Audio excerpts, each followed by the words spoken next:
सभी को राधे राधे। आप सभी के लिए प्यार भरे नमस्कार है हम सबकी तरफ से, और सभी के लिए राधे राधे। जय श्री कृष्णा, जय श्री राम। एक बहुत सुंदर सा भजन लिखा है श्री रामचंद्र जी का कि एक राजा के तीन तीन रानियां थी, है ना।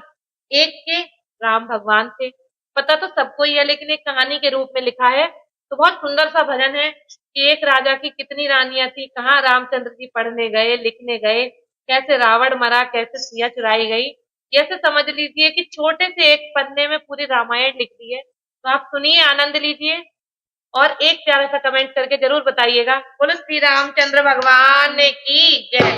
त्रेता में राम भये, श्री राजा जी के। त्रेता में राम भये, राजा जी के। त्रेता में राम भये, राजा जी के।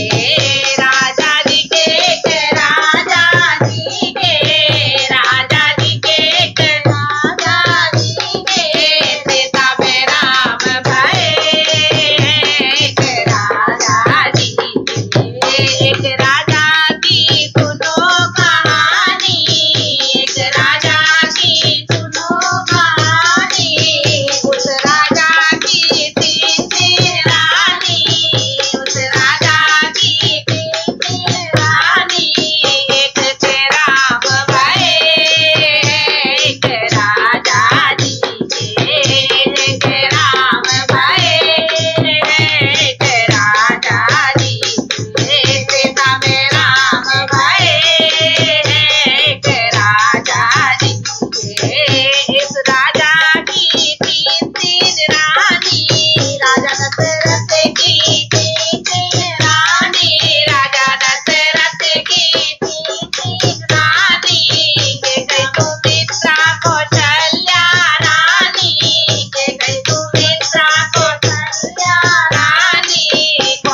रे